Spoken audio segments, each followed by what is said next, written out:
La majorité des gens sont ouverts à ça, à la conciliation famille-travail. Ouais. C'est insécurisant, c'est sûr, mais une façon de peut-être gérer notre insécurité par rapport à ça, c'est de se dire d'abord, c'est quoi mon besoin? Qu'est-ce qui m'aiderait dans mon quotidien? Les proches aidants qui sont ciblés entre 18 et 69 ans, ce qu'on appelle les proches aidants d'adultes, étaient pas nécessairement reconnus autant que les proches aidants d'aînés ou les proches aidants d'enfants. Donc, pour nous, en n'ayant pas de dossier d'ouvert au CLSC, pour nous, c'était difficile d'avoir des services. La chose qui est étonnante là-dedans, Marina, c'est que personne se réveille un matin et dit « Ah, sais-tu quoi, je vais devenir proche aidant. » Non. C'est pas comme ça que ça nous Exact. arrive. Bonjour, ici Marina Orsini qui vous souhaite la bienvenue à Des histoires qui résonnent, le balado des proches aidants. Je suis vraiment ravie de vous retrouver dans le cadre de ce balado qui, je pense, vous le savez déjà, me tient énormément à cœur. Je tiens d'ailleurs à saluer l'organisme de l'appui qui nous permet, l'appui pour les proches aidants, qui nous permet de parler de proches aidance, de mieux comprendre le rôle des proches aidants et aussi, ultimement, d'améliorer la qualité de vie des proches aidants.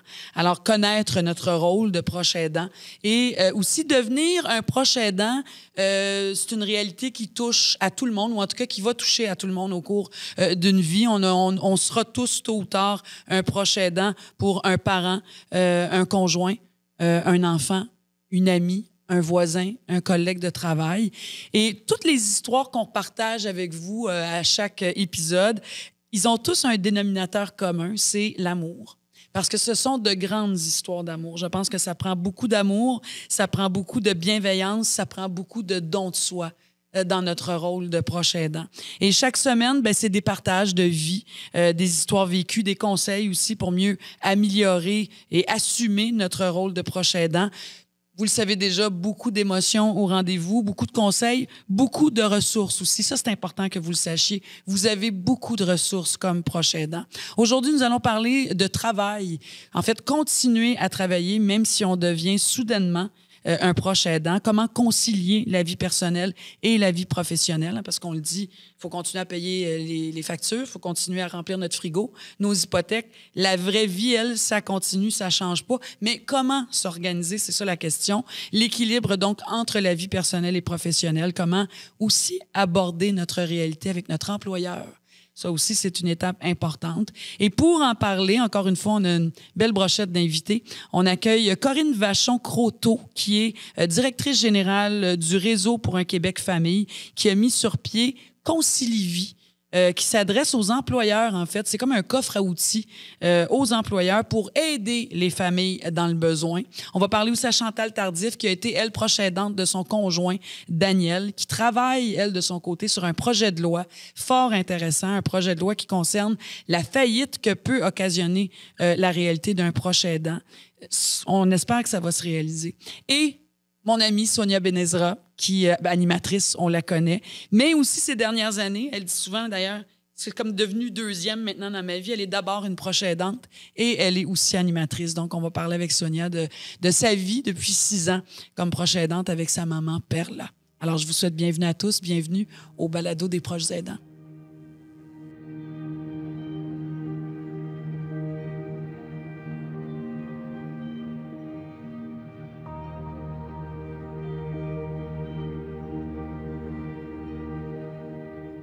C'est toujours un grand privilège pour moi de me retrouver derrière ce micro pour parler de proche aidance. Avouons-le, on ne naît pas proche aidant, hein? On le devient malgré nous, je pense, et malgré tout, ultimement. C'est vraiment un grand voyage que celui de devenir un proche aidant. C'est un voyage qui est très exigeant. Moi, je pense que c'est important de mettre les bons mots là-dessus. Mais ça peut aussi être un voyage enrichissant, positif, accompagné par des services qui font toute la différence. Puis les services, ils existent, c'est ça l'important. C'est que vous compreniez puis que vous sachiez qu'il y a beaucoup de services qui existent. Aujourd'hui, notre thématique, c'est « Je dois continuer à travailler ». Donc, une réalité à laquelle on n'échappe pas quand on tombe malade ou quand un membre de notre famille tombe malade. Et ben malgré tout, et peu importe, la vie continue. Les réalités de la vie continuent. Alors, comment s'organiser? Comment y arriver? Il y a Corinne Vachon-Croteau qui est avec moi aujourd'hui, qui est directrice générale du Réseau pour un Québec famille. Bienvenue. Bonjour, merci de l'invitation. Ça me fait très plaisir. Vous avez mis sur pied l'initiative Concilivie. Concilivie, conciliation, travail, famille, c'est votre spécialité et ça s'adresse aux employeurs. On parle aux employeurs. Dites-moi, c'est quoi Concilivie? C'était quoi l'idée derrière ce projet-là? Oui, tout à fait. En fait, au Réseau pour un Québec famille, nous, on est préoccupés par l'amélioration de la qualité de vie des familles. Puis ce qu'on a remarqué, entre autres, dans le cadre d'un grand sommet de la famille, c'est que dans les enjeux principaux qui concernent les familles, restait la conciliation. Fait qu'on s'est dit, comment est-ce qu'on peut être proactif puis agir pour aider à faire changer les choses? Ouais. C'est comme ça qu'on a créé Concilivie. Concilivie, c'est un saut, une reconnaissance en conciliation famille-travail, donc une démarche que les employeurs réalisent pour implanter des mesures de conciliation famille-travail qui est accompagnée par notre équipe. Donc ça, c'est un premier volet. Il y a aussi le volet centre d'expertise. Donc, on documente la conciliation famille-travail. On fait des grands sondages annuels pour suivre aussi l'évolution de la conciliation famille-travail à travers le temps. Donc, de façon générale, là. Oui, définitivement. Ouais. Mais tant du point de vue des employeurs que des travailleurs. Donc, on a des données pour ça.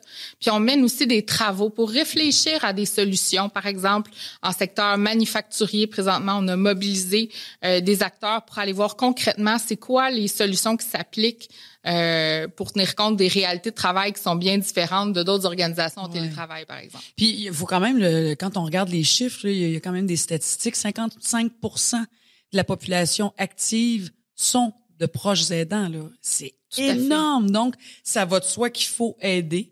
Puis, il faut préciser aussi que la proche aidance a pas d'âge. Hein, nous, on l'a vu à travers notre balado là, ces 2 dernières saisons. On a de jeunes étudiants qui sont devenus proches aidants de leur maman, de leur papa, une conjointe de 35 ans, 40 ans qui va être proche aidante de son conjoint et ainsi de suite.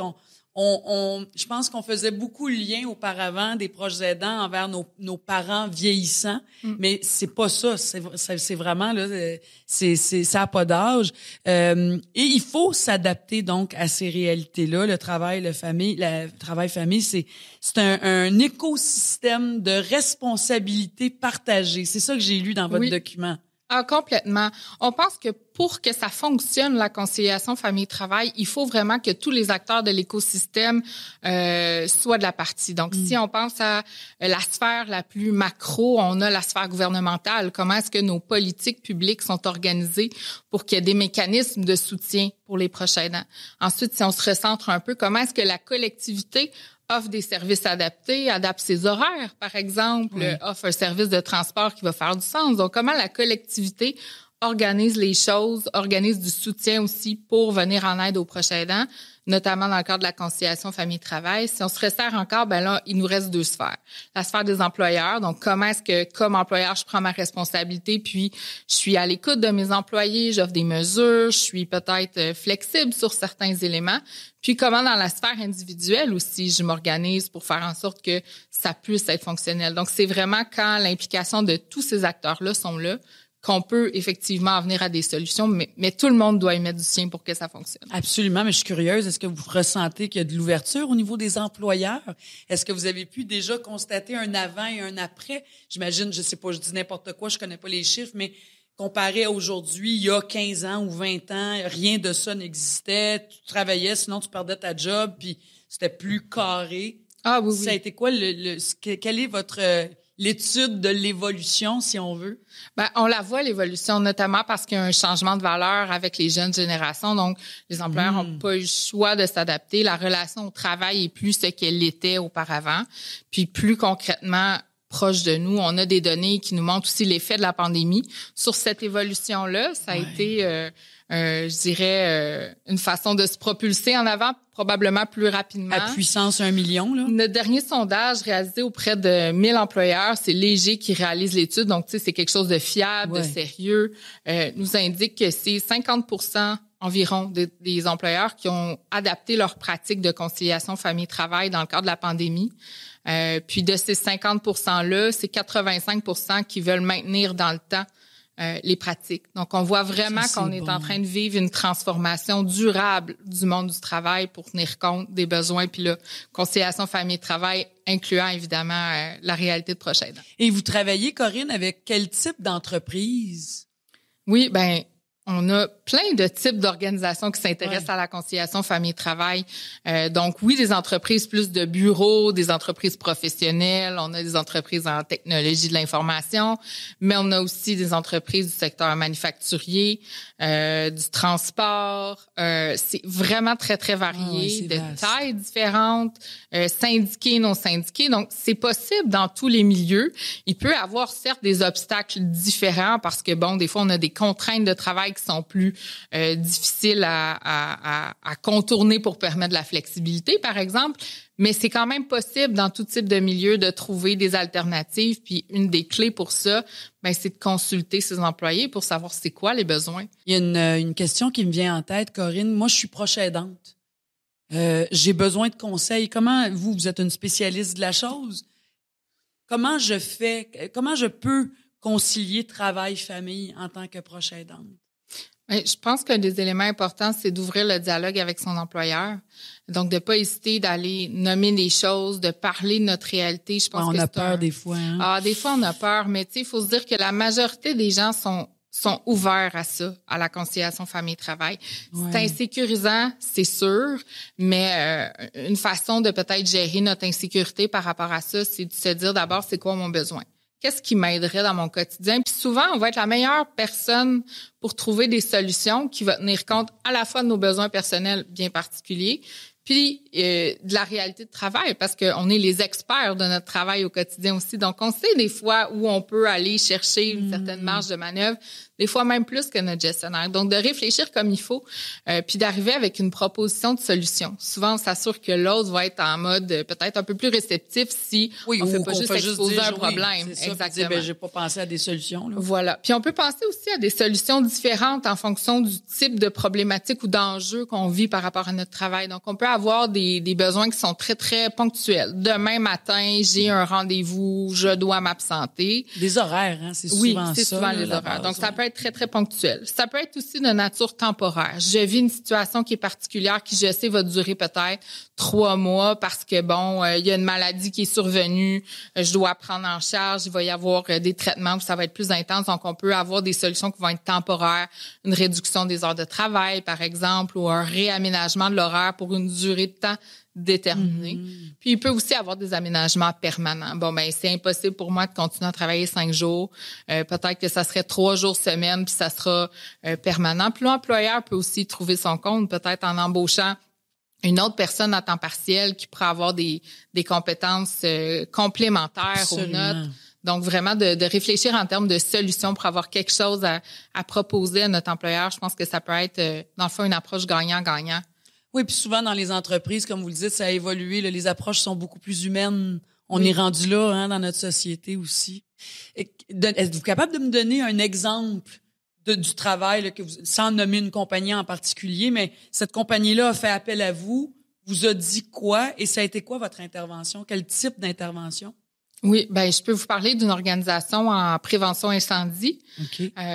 Eux, au départ, ils se disaient, ça s'applique pas vraiment à nous, la conciliation famille-travail. Là, on a des techniciens sur la route, on n'est pas en télétravail. Je vois pas comment on pourrait. Puis ils ont commencé à faire la démarche. La personne responsable du dossier, évidemment, a un grand poids parce qu'elle joue un grand rôle elle a un grand leadership, en fait, pour... Ça part d'une personne, oui, ça en prend une qui va dire, non, moi, je crois à ça, puis on va au moins aller voir ce que ça veut dire. Exactement. Ouais. Donc, bref, elle a fait une belle mobilisation des gestionnaires, tout ça. Les employés ont répondu à un sondage de consultation pour voir où étaient leurs besoins. Puis là, tranquillement, l'idée a fait son chemin. On a discuté de types de mesures qui pouvaient être applicables, puis tout ça. Puis finalement, le projet a été un succès. Ils ont implanté un bon nombre de mesures. Les employés étaient tellement fiers de leur organisation. Ça les a mobilisés encore plus. Peut-être des exemples concrets qu'ils ont continué à mettre en place. D'ailleurs, les gestionnaires se sont fait ce projet-là. Il y a un gestionnaire qui devait changer sa flotte de véhicules.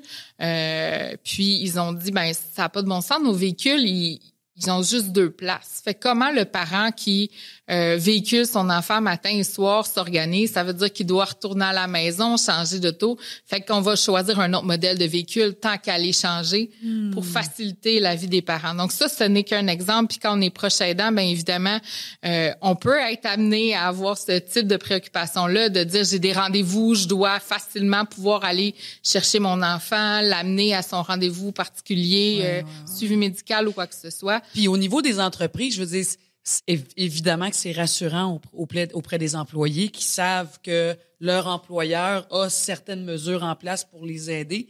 Puis moi, je pense que ça peut juste être positif pour l'entreprise. Ah oui. Une entreprise, je veux dire, les employés qui sentent que son employeur prend soin de lui va vouloir te donner plus en retour. Oui, puis ça, c'est prouvé. On a des chiffres quand on demande aux parents travailleurs puis aux proches aidants, c'est quoi l'impact que ça a chez eux, l'ouverture de leur employeur. Ben, à 90%, ils nous disent que ça a un impact important sur leur satisfaction au travail, 89% sur la motivation, puis 85% sur la probabilité de rester plus longtemps à l'emploi. Tu te sens respecté. Voilà. Puis dans un contexte de pénurie, on serait bien mal placé de passer à côté de cette opportunité-là de fidéliser nos employés, alors que le coût du roulement de personnel, là, c'est très, très élevé. Pour remplacer quelqu'un qui quitte, c'est de 30 à 200% du salaire annuel de la personne que ça va coûter en frais directs et indirects. Donc, il y a même des économies. À zéro, en tout cas, l'information. Oui. Comment on fait, Corinne, pour implanter Concilivie dans notre environnement de travail? Les employeurs qui nous écoutent, les employés qui nous écoutent puis qui vont vouloir en parler à leurs employeurs. C'est quoi la procédure? Est-ce que c'est compliqué? Non, c'est pas compliqué. On a des outils qui sont en place, qui font partie de la démarche. On a du soutien personnalisé aussi. Donc, il y a quelqu'un de spécialisé en gestion de ressources humaines qui vous accompagne tout le long du processus. Donc, il suffit de se rendre sur notre site Internet, d'ouvrir un dossier, puis à ce moment-là, on part la démarche. Là, c'est vraiment la consultation des employés, puis ensuite l'adoption d'une charte de conciliation famille-travail qui va vraiment détailler l'ensemble des mesures disponibles, parce que ça, je pense que c'est un point important à mentionner. On a beau avoir des mesures, l'important aussi, c'est de les formaliser. Vous le disiez un peu tantôt, pour se sentir à l'aise d'utiliser les mesures pour savoir à quoi on a droit. Mais il n'y a rien de mieux que d'avoir un document qui écrit les choses noir sur blanc. Absolument. Alors, concilivie.com. C'est assez facile. On va mettre tous les détails de toute façon sur le site de l'appui.org. Merci infiniment, Corinne Vachon-Croteau. Merci d'être venue nous rendre visite. Ça a été un plaisir. Merci beaucoup. Ouais, pour un bel éclairage.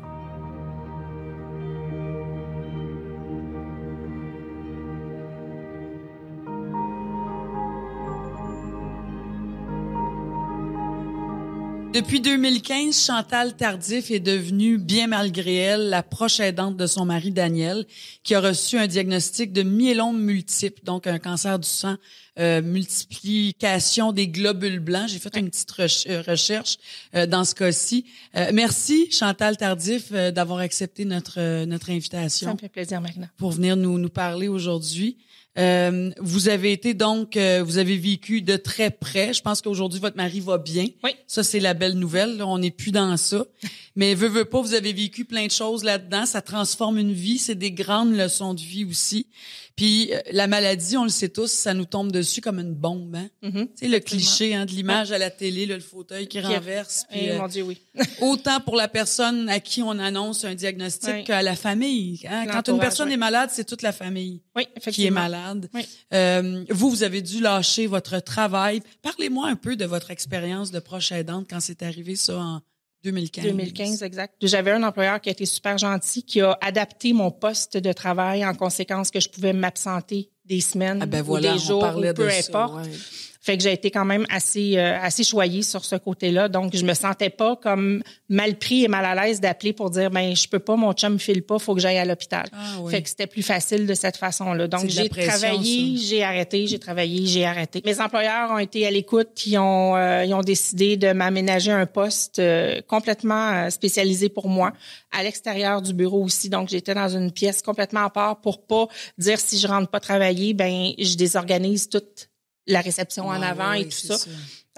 Des fois, c'est un effet domino. Hein? Oui, toi, t'es pas là, puis voilà. Tout le monde paye exactement. pour. Là, Donc, on a créé un poste exprès pour que si je suis pas là, personne n'est dans le pétrin parce que je suis pas là. Donc, ça vous a permis de continuer à travailler, d'avoir un revenu pour payer l'ergo et tout ce dont vous n'aviez pas accès. Là. Selon les heures que j'étais disponible. Là, si mon chum avait un rendez-vous à 2 heures, ben, je travaillais jusqu'à midi. Puis, il était comme pas mal libre là-dessus. Là. Et j'ai eu une bulle en 2019 et je suis retournée à l'université à distance, donc à l'Université Laval, et je fais un bac multi pour aller aider les prochaines. Fait que vous, à travers ça, vous avez décidé de retourner sur les bancs d'école. Entre minuit et 2 heures. C'est quand même extraordinaire. Vous le dites, vous avez dû lâcher votre travail à plusieurs reprises. Vous dites aussi qu'à cette époque-là, puis ça fait pas tellement longtemps, là, on parle de 2015, que la bureaucratie était difficile, en fait, pour les proches aidants. Oui, exactement. Les proches aidants qui sont ciblés entre 18 et 69 ans, ce qu'on appelle les proches aidants d'adultes, étaient pas nécessairement reconnus autant que les proches aidants d'aînés ou les proches aidants d'enfants. Donc, pour nous, en n'ayant pas de dossier d'ouvert au CLSC, pour nous, c'était difficile d'avoir des services. Donc, on tombait en bas de la liste des proches aidants d'aînés et compagnie parce que c'était comme pas nécessairement reconnu. Donc, si je ramène ça à votre réalité dans votre maison, là, comment vous avez réussi à vivre ça? C'est quoi les ressources que vous avez été chercher? Je me suis débrouillée, j'ai investi, j'ai payé la physio moi-même, j'ai payé la réadapte à mon chum, j'ai arrangé la maison en conséquence, tout à mes frais. Ah oui, hein, ça, c'est sûr que ça peut... ça va vite, la facture. Oui. Vous dites qu'il y avait peu, en tout cas, à ce moment-là, puis tout ça, c'est relatif, évidemment, là, mais vous dites qu'il n'y avait pas beaucoup d'ouverture au CLSC, les listes d'attente étaient longues. Exact. Ça, c'était votre réalité aussi. La confusion des rôles, vous avez soulevé ça, je lisais ça dans la recherche.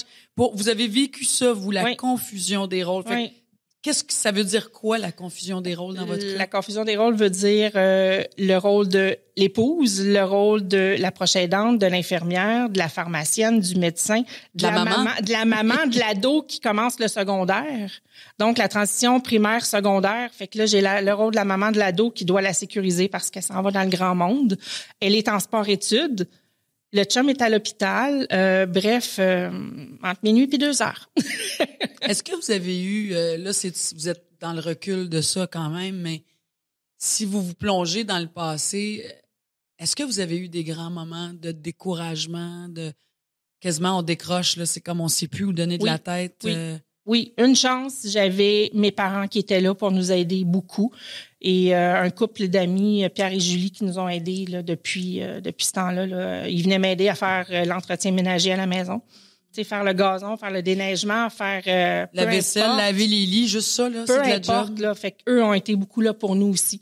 Fait que ça m'a donné un coup de pouce, mais des moments de découragement, il y en a eu et il y en a encore. Parce que même ça, je pense que en tout cas, les gens, en général, on a de la misère à demander de l'aide. Hein? On a de la misère aussi à en recevoir. On veut pas déranger.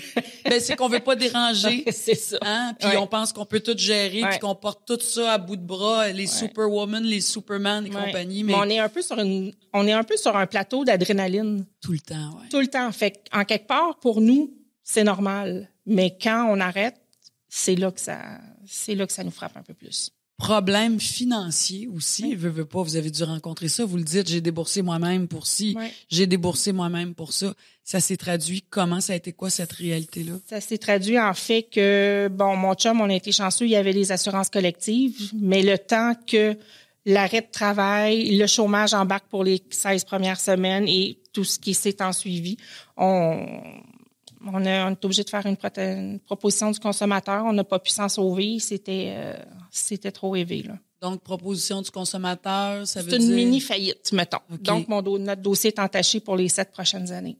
OK. Et là, je vais faire le lien. Vous êtes retourné à l'école, donc parce que toute cette réalité de vie-là vous a aussi inspiré à vouloir aller plus loin puis aider son prochain parce que ça vous a manqué, en fait, dans votre propre réalité. Exact. Mais vous êtes retourné donc à l'université en... Là, j'ai un certificat en droit, en travail social et un bac sur mesure. Et ça vous a amené à travers votre mini-faillite à travailler sur un projet de loi qui vise à effacer, à nettoyer la dette d'une faillite d'un proche aidant. Ben, c'est pas nécessairement nettoyer la dette. On va absorber notre dette. On n'a pas le choix. On a passé par là. Tu sais, même si c'est pas de la mauvaise gestion, on a passé par là. Mais moi, ce que je veux, c'est que dans notre CV financier, là. Oui, quand on fait le Moses de bureau de crédit, là, ben que ça apparaisse pas parce que on est dans un monde avec la COVID, veux pas. Tu as besoin de te louer un appartement, il y a une enquête de crédit. Tu as besoin de peu importe, n'importe quoi, il y a toujours une enquête de crédit. Donc, on se fait tout le temps buter sur une porte parce que notre crédit est pas bon à cause de la maladie. C'est ça. Puis vous dites que c'est pas une question, c'est pas de la mauvaise gestion, là, mais il y a une honte reliée à ça. Il y a beaucoup, oui. C'est un sujet qui est très tabou, effectivement. Et là, on en est où par rapport à ce projet-là qui, je trouve, c'est vraiment un super bon projet parce que je suis convaincue que les gens qui nous écoutent, pour plusieurs, en tout cas, se reconnaissent là-dedans, là. Beaucoup. Soit qu'ils l'ont vécu, la mini-faillite, ou sont sur le bord de la vivre. Et donc, de sentir qu'il y a quelqu'un qui a fait comme à ta minute, là, on veut pas, on peut trouver un moyen d'enlever ça de notre CV. Selon mes recherches pour mon projet de loi, un Canadien sur 3 fait faillite ou une protection du consommateur à cause de la maladie. C'est quand même beaucoup. Ouais. C'est quand même beaucoup. Donc, le projet de loi, lui, c'est quoi les grandes lignes, là? Qu'est-ce que vous dites dans ce projet-là? Pour l'instant, c'est ça. Pour l'instant, c'est ce que je voudrais qu'il arrive, mais avec le gouvernement, on sait que c'est un peu plus compliqué, un peu plus long. Là, c'est pas déposé encore. Non, pas encore. Pas encore. On est encore à la phase embryonnaire, mais... Puis êtes-vous un regroupement? Êtes-vous un groupe de personnes? Êtes-vous tout seul là-dedans? Je travaille avec un des sénateurs qui est en poste à Ottawa. Et puis, on est en train de travailler le projet pour pouvoir le présenter par la suite. Et là, ça sent-tu bon? Pensez-vous que dans la prochaine année, 2, 3... J'aimerais ça. Je suis tenace. Parce que là, ça fait un petit bout de temps que vous travaillez là-dessus. Oui. Ça fait combien de temps? Ça fait 1 an et demi, là. Puis c'est ça. J'ai de la difficulté à rentrer dans la roue, là. C'est comme c'est difficile, là. Mais je suis tenace. Est-ce que vous sentez qu'il y a une ouverture quand même? Absolument. Donc, ça a du sens. Ça fait du sens. Oui. Mais avec la sapristi de COVID. Ça, c'est clair, là, que ça a tout changé. On se fait toujours tasser. Il y a toujours quelque chose de plus important. Mais quand on vit le moment présent, pour nous, c'est important. Donc, il y a de l'espoir, là. Ça a du sens, tout ça, pour bien du monde. Puis pour bien du monde en politique. Exact. Si vous aviez des conseils en terminant à partager avec nous dans votre expérience de proche aidante, de femme active pour les proches aidants, ce serait quoi vos conseils? Vous l'avez vécu de très près? Oui, effectivement. Moi, je dirais de pas lâcher, d'aller chercher de l'aide au niveau mental, au niveau social. On a besoin de voir des gens. On est toujours enfermé avec le patient. Donc, de sortir, de faire des activités, de prendre du temps pour soi, c'est important, ce que j'ai pas fait. C'est ce que j'allais dire. Là, vous le dites, mais avez-vous réussi à le faire, vous? No. C'est ça. Pas du tout. Mais ça veut dire quoi, prendre du temps pour soi? Juste prendre un bon bain chaud le soir, fermer la porte, dire « Je suis pas là. » Je reste dans le bain pendant 1 heure, là. Et, tu sais, achalez-moi pas, je suis pas là. Je décompresse. Ouais. Un massage, aller magasiner, aller, peu importe. Juste changer d'air, changer d'idée. Oui, exact. Mais c'est quand même difficile à faire. Parce qu'à travers la proche aidance aussi, on est tellement impliqués. Voilà. Que je pense aussi, dans mes souvenirs, mais de bien du monde, hein, si t'es dans un moment où tu vis beaucoup de plaisir, ben tu vis de la culpabilité, parce que tu te dis je devrais. C'est un travail en fait. Puis on peut se faire accompagner. Moi, j'avais consulté une psychologue à l'époque avec ma mère parce que je sentais que j'étais comme mal équipée pour gérer ça. Tranquillement, pas vite, ça commence à enclencher ça. Ben Chantal Tardif, on va vous suivre de près parce que je trouve ça vraiment génial, cette idée de projet de loi, puis on souhaite collectivement de tout cœur que ça se réalise. Ah oui, ça enlèverait un gros poids sur les épaules des patients et des familles. Ça fait plaisir de savoir que votre mari Daniel va bien. Très bien.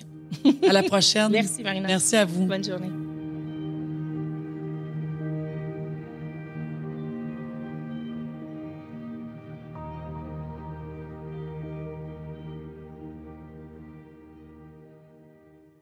Depuis qu'elle est arrivée, qu'on rit, quel plaisir. On se connaît depuis fort longtemps. C'est une fille que j'adore, une fille que je considère une amie, un peu une sœur même, je dirais. On s'est toujours beaucoup encouragés dans nos projets respectifs et elle a accepté spontanément quand je lui ai lancé l'invitation de venir nous parler de sa vie de proche aidante auprès de sa maman, Perla, depuis 6 ans, Sonia Benezra. Oh, Marina, merci pour cette gentille présentation. Je t'aime beaucoup et tu le sais. Ah oui, mais c'est vrai. Écoute, Sonia, je pense qu'on s'est connus, j'avais 19 ans. C'est pas possible. Mon Dieu, que tu venais régulièrement à mon émission, à mon quotidien.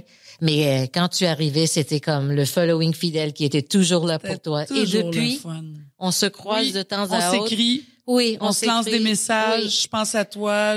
Oui. Moi, quand ma mère était malade, maintenant, Marina. écoute, 6 ans avec ta maman, Sonia. Oui, 6 ans, c'est... La chose qui est étonnante là-dedans, Marina, c'est que personne se réveille un matin et dit « Ah, sais-tu quoi, je vais devenir proche aidante. » Non. C'est pas comme ça que ça nous arrive. C'est vrai. Ça m'a beaucoup touchée quand j'ai lu la recherche que tu as fait avec la recherchiste. Tu dis « Je ne suis plus une proche aimante, mais une proche aidante. » Oui.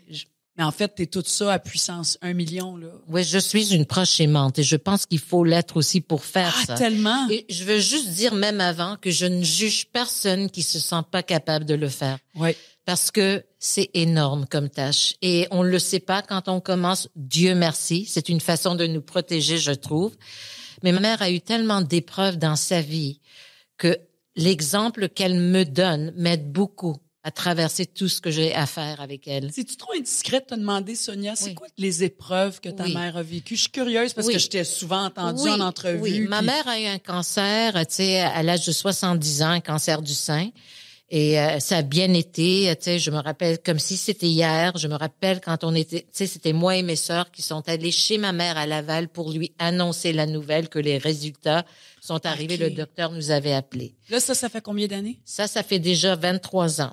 Donc, ta maman a 93 ans? 93 ans, mon Dieu, elle ne fait pas. Donc, un cancer du sein. Un cancer du sein. À 70 ans. Et ça a super bien été. Elle a pris comme si on lui disait que, tu sais, bon, il faut faire ça. Puis elle a dit, OK, on y va, let's go. On allait faire ses radiothérapies, etc. Elle a été quand même chanceuse parce qu'on l'avait trouvée à temps. Il faut dire que ma mère a eu des épreuves, mais il y a toujours un élément de chance dans la malchance. Elle s'est très bien en sortie du cancer du sein. On allait régulièrement, j'allais avec elle pour ses traitements, etc. Tous les suivis. Oui, après, tous les suivis. Et il y a eu des petites choses au cours des années. Ma mère est diabétique, comme sa mère l'était, etc. Ses sœurs aussi. Et puis, au cours des 6 dernières années, ça fut une explosion d'épreuves que je sais même pas par où commencer, mais elle a été diagnostiquée il y a 6 ans avec un autre cancer du col de l'utérus. OK. Et encore une fois, on l'a pris à temps. Alors, ma mère, avec son petit rouge à lèvres rouge et son petit foulard en soie, on allait tous les jours au Jewish General Hospital. On les salue. On était là avec ma mère aussi. Oui, ils ont fait un travail extraordinaire et on allait pour ces traitements tous les jours. Et je ne vous donnerai pas tous les détails, mais durant cette période, ma mère a été frappée par une porte tournante. Carrément, une vraie porte tournante, là. Oui. OK. Et ça a changé nos vies. Ma mère s'est jamais relevée. Ma mère a été obligée de subir une opération immédiate parce qu'elle s'est cassée tout un côté. OK. Et il a fallu arrêter ses traitements de cancer. Et puis, il fallait qu'on se concentre sur la jambe.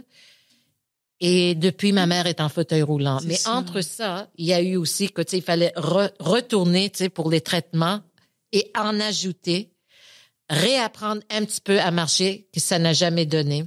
Et puis là, elle n'a pas 50 ans, là. C'est ça. Elle n'a jamais pu marcher, alors elle est en fauteuil roulant. Et aussi une perte de vision très importante. Ouais.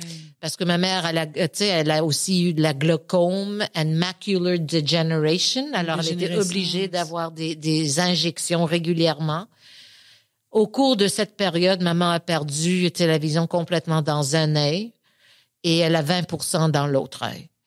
C'est très difficile de voir tous ces petits changements chez elle. Mais c'est énorme, là, les deuils, la liste de deuils et d'épreuves. Je le dis et je suis encore plus impressionnée par ma mère parce que la beauté chez ma mère, c'est qu'elle est sereine dans son état.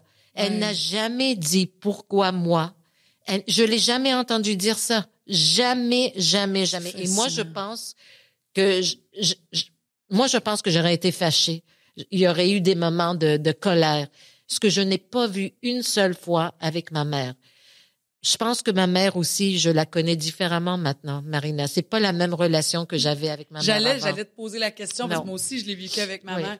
Ça a été quoi la femme que tu connaissais ou plutôt la femme que tu as découvert ces dernières années, Sonia? Oui, j'aime beaucoup la femme que je découvre aujourd'hui et je pense que ma mère est est très spécial dans le sens qu'à l'époque, moi, quand je travaillais fort et tout ça, ma mère a travaillé pendant, 40 ans ici, sur la rue Chabanel. Elle était couturière, Elle était designer, oui. Elle était designer de mode. Elle est allée à l'école tous les soirs pour apprendre son métier, elle avait un don. Elle le savait, mais elle voulait comprendre. Alors, elle allait à l'école. Je ne sais pas comment on a eu un repas chaud à tous les soirs. Elle prenait un autobus et le métro avec mon papa à l'époque, les hivers, les gros hivers. On n'avait pas de voiture. Je regarde ce qu'elle a vécu, je dis, je sais pas comment elle a réussi ça. Alors, ma mère a été toujours une femme indépendante dans le sens que, elle allait faire ses courses toute seule. On l'a laissée à Laval parce que nous, on commençait nos vies au centre-ville, on travaillait, etc. Donc, je pensais pas trop à son quotidien. Mais je sais qu'elle a senti une solitude énorme quand mon père est parti, parce que mon père est décédé très jeune, à 56 ans, et ma mère est restée veuve à 49 ans. Elle a jamais refait sa vie. Elle ne voulait pas. Puis depuis, on est rendu 5 filles au lieu de 4. Tu sais, ma mère, mon père ont eu 4 filles, mais quand mon papa est décédé, on était une gang de 5 filles. Et ma mère était toujours comme stressée. Il y avait toujours, inquiète pour tout le monde. Elle a on va-tu arriver? Oui, non, pas juste, mais elle est stressée s'il y avait quelque chose qui n'allait pas pour une de nous. Tu sais, c'est comme, dans ma famille, Marina, si quelqu'un a mal à la tête, tout le monde a mal à la tête. Je connais un peu la dynamique de ta famille. C'est pas normal. Je l'assume. Oui, mais il reste que c'est une famille exceptionnelle. Famille exceptionnelle. Mais qui as-tu découvert? Donc, tu parles de la femme jeune, la veuve qui a été veuve jeune avec ses enfants. Oui. Maintenant, tu as découvert la dame plus âgée. Oui, ma mère est adorable. Ma mère Perla, est drôle. En plus, ça s'appelle Perla. Oui, c'est une ma mère est drôle. Sa personnalité a changé aussi, Marina. Il y a certaines choses. L'abandon a fait que ma mère est une autre personne. Est-ce qu'il y a moins de feu? Y a-tu plus de douceur? J'ai l'impression que ta mère avait beaucoup de feu, non? Elle avait beaucoup de feu, mais elle était toujours très douce. Beaucoup de compassion, beaucoup de... je suis qui je suis à cause de certaines leçons de vie qui sont excellentes et d'autres que, je trouve, bon, on fait de moi qui je suis, mais j'aurais changé certaines choses. Comprends-tu? Mais c'est vrai, parce que chez nous, Marina, c'était les autres avant. La visite venait chez nous, on donnait notre lit, le meilleur morceau de gâteau, c'était pour la visite. Bien sûr, donc, dans ma tête, j'avais toujours quelque chose d'inculqué que les autres étaient meilleurs et qu'il fallait donner plus aux autres. Alors, moi, j'ai jamais été aussi gentille avec moi-même que je l'ai été avec les autres. Absolument. Et ça m'a pris des années à apprendre ça. Puis j'en ai eu des discussions comme ça avec ma mère. On a parlé de toutes sortes de choses. Mais elle venait du même environnement. C'est sûr. C'était jamais elle en avant. C'était toujours c'est les mêmes racines. Oui, même chose. Mais dis-moi, à travers ça, à travers ton rôle de proche aidante, à travers ta vie, ton quotidien avec ta mère, je sais qu'il y a une de tes sœurs qui... Esther. Les deux, hein? Vous êtes les deux. Je tiens à souligner ma sœur Esther parce que ce qu'elle fait là... Vous êtes un duo, là. On est un duo, oui. Est-ce que ta mère comment elle a réagi, elle, au fait que vous deveniez ses proches aidantes? Elle a-tu refusé ça? Parce que c'est des femmes qui portent, qui mènent large. Moi, ma mère était comme ça, qui demandent jamais de l'aide, qui font tout. Non, Marina. Elle s'est laissée porter, elle se laisse C'est pour ça que je dis, ma mère n'a jamais eu l'habitude du sentiment de l'abandon. Tu sais, elle a toujours été comme ça. Tu sais, elle a pensé, qu'est-ce qu'il faut faire, comment je peux faire. Là, c'était comme elle n'avait pas le choix. Tu ne peux pas te lever. Comment est-ce que tu peux ne pas permettre à quelqu'un de t'aider? Donc, tout d'un coup, c'était comme ses épaules qui descendaient, tu sais. Puis moi, j'ai appris à faire des choses que je n'ai jamais pensé être capable d'apprendre. Oui. Tu as une maîtrise en médecine. Je peux devenir un docteur demain matin. Aussi, je peux être une infirmière, je te le jure. Et psychologue. Chef, cuisinière, tout. Alors, je sais masser les jambes, je sais, quels médicaments. Je peux pas ma mère est obligée d'avoir des injections. C'est ma sœur qui fait les injections. On a des tâches différentes. Oui, mais parle-moi, c'est quoi votre quotidien? Ma pauvre sœur Esther, elle a les tâches, c'est elle qui est en charge des médicaments, les rendez-vous, chez le docteur. C'est elle qui donne les injections. Et moi, je suis celle qui donne le bain, qui coupe les cheveux, qui fait les manicures, qui prépare le souper à tous les soirs, qui joue aux cartes avec ma mère, qui écoute les films en noir et blanc. Même si elle voit pas bien. Non, on écoute des films 2 fois minimum par semaine, Marina, je te le jure. J'enregistre tous les films noirs et blancs que moi j'ai adorés et que elle aussi, entre autres avec Bette Davis et Joan Crawford, toutes ces actrices et toutes les robes qu'on regarde. Et je décris à ma mère ce qui se passe sur l'écran. Puis là, elle essaye de focuser, puis elle réussit quand même. Mais il faut que je sois à côté d'elle. Et est-ce qu'elle vous le dit, Sonia, la chance qu'elle a de vous avoir? elle nous bénit à tous les soirs. Moi, tu sais, quand je vais dormir, j'ai comme un mouton dans la gorge parce que ma mère nous bénit à tous les soirs. Littéralement, là. Littéralement. Je vous bénis, mes enfants. Oui, littéralement. En espagnol, c'est comme... Il y a des moments... J'ai vécu des moments aussi très difficiles parce que la journée où ma mère m'a dit pour la première fois... Là, je vais pleurer. Shit. Quand elle m'a dit qu'il va falloir... Pardon. Que j'apprenne à l'aimer moins. Je t'ai déjà entendu dire ça. Ça, c'est quelque chose qui t'a beaucoup marqué, hein, d'entendre ça, hein. Puis en même temps, elle sait que ça changera impossible. Jamais. Ben, I go, hello, maman. Je dis oui, maman. Mais ça m'a bouleversée. Et cette phrase reste avec moi parce que je sais qu'il y en a qui détestent quand on dit qu'on devient un petit peu le parent de la personne. Non, mais dans mon cas, c'est vraiment, vraiment ça. Ça a été ça, moi aussi. Et ma mère est rendue un petit peu plus enfant aussi. Elle est cute, elle s'amuse, elle rigole, ce que je n'ai jamais vu ma mère faire avant. On a beaucoup ri, nous, vous autres aussi, hein? On s'est chicanés, on s'est obstinés, on s'est confrontés, on a ri, C'est comme, je la laisse aller, je ris, j'écoute de la musique avec elle à tous les soirs. Donc, c'est des moments quand même très précieux. Et je sais qu'avec le temps et avec le recul, le jour où elle partira, je sais que je vais regarder cette période dans ma vie comme étant la plus difficile, mais la plus précieuse que j'ai jamais vécue. Et ce que les gens ne comprennent pas, je sais que les gens te demandent la première chose, c'est quoi? Elle a quel âge? Alors, aussitôt que je dis 93 ans, tu sais, la réaction, c'est 93 ans, tu sais, elle a fait de sa vie. Je sais, mais ça rend pas son départ plus facile. Je sais que... Même si on le sait qu'en principe, nos parents devraient ou vont partir avant nous, tant qu'on n'a pas fait face à cette réalité-là, on le sait pas c'est quoi. Moi, Sonia, quand ma mère est morte, là, je te jure, là, c'est la relation que j'avais avec ma mère. Oh my God. Je te jure, dans mon cœur d'enfant, j'étais une petite fille, moi, c'est ma mère. Le jour où ma mère est décédée, c'est le jour où j'ai compris que l'éternité n'existait pas. C'est horrible. Pensez à ça, là, on dirait que moi, tant que ma mère, elle vivait, c'est comme si l'éternité existait. Oui, et je comprends. Puis je suis une adulte, là. Oui. Puis ma mère, ça fait 8 ans qu'elle est décédée. J'étais une adulte quand... Mais c'est pas grave, ça nous ramène à l'enfant en nous, l'enfant qu'on est. Nos parents, c'est l'enfant. Fait qu'on pense quand même s'ils sont malades, qui partiront jamais. C'est exactement c'est comme si c'est pas logique à quelque part dans notre Et tous les soirs, je dirais pas tous les soirs, mais plusieurs fois par semaine, je dors avec cette crainte. Est-ce que ça va être demain? Est-ce que ça va être la semaine prochaine? Et c'est pour ça qu'il faut savourer chaque instant. Oui. On le dit dans la vie, en général, on devrait savourer chaque instant. Je le fais, mais l'attachement aussi a changé. Je suis beaucoup plus attachée à ma mère qui va rendre le tout beaucoup plus difficile après. J'allais te dire, est-ce que tu trouves qu'à travers ce chemin-là, ce voyage-là dans ta vie depuis 6 ans, est-ce que tu as appris à mieux aimer? Je vais te dire, je aime entièrement, complètement, avec tout ce que j'ai. C'est pour ça que quand ma mère m'a dit, il va falloir que tu apprennes à aimer moins, c'est impossible pour moi. Ouais.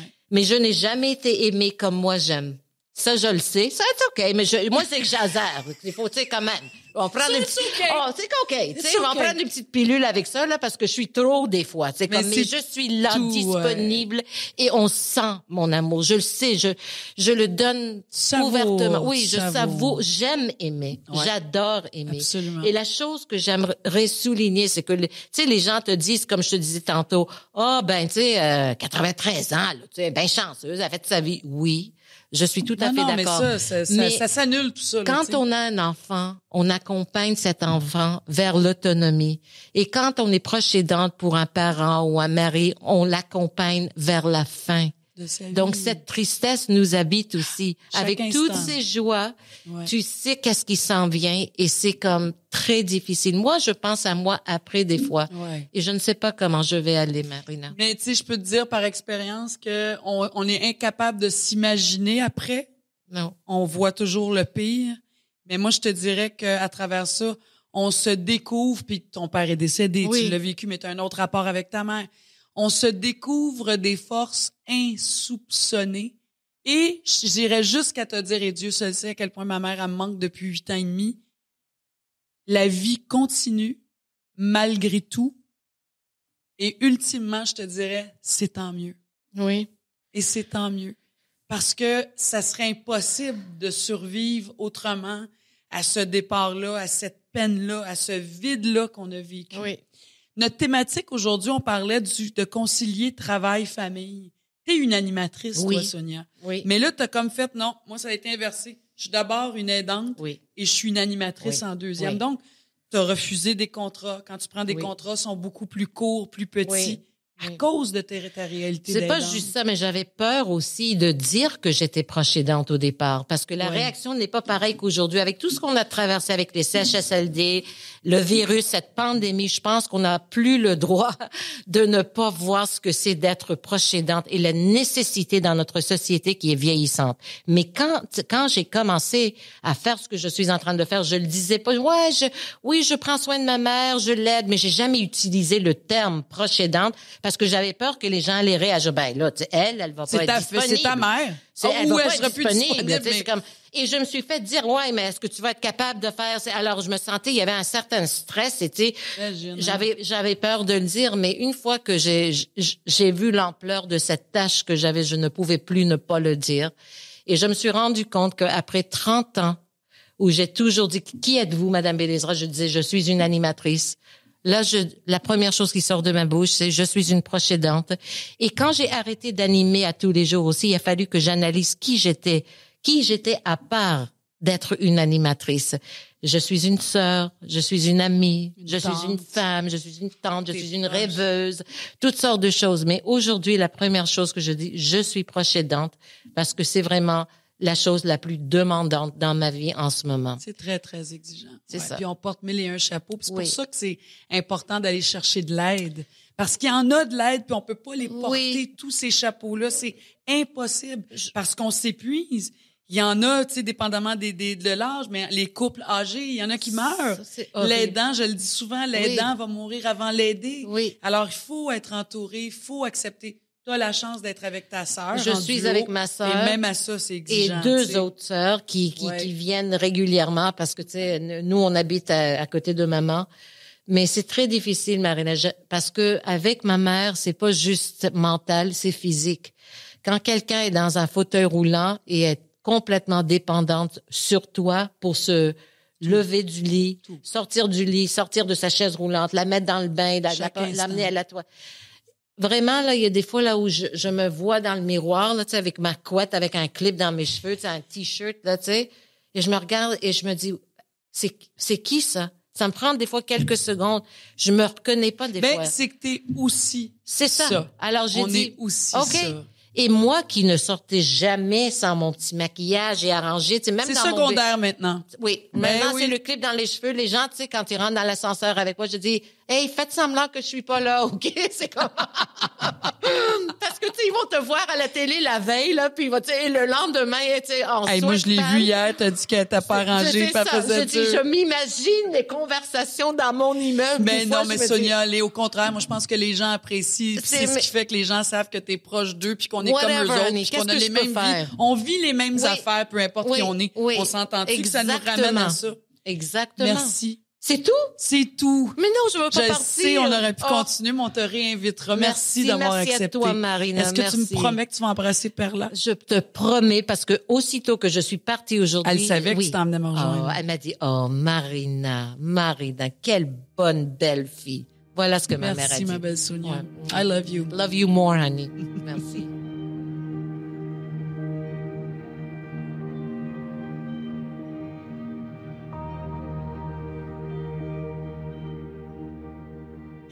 Ben, c'est ici que se termine notre balado d'aujourd'hui. Quel bel épisode encore. Merci à nos invités, Corinne Vachon-Croteau, Chantal Tardif, Sonia Benezra. Merci. C'est toujours un privilège de recevoir les invités. Quand on tombe dans le plus personnel, le plus intime, c'est vraiment...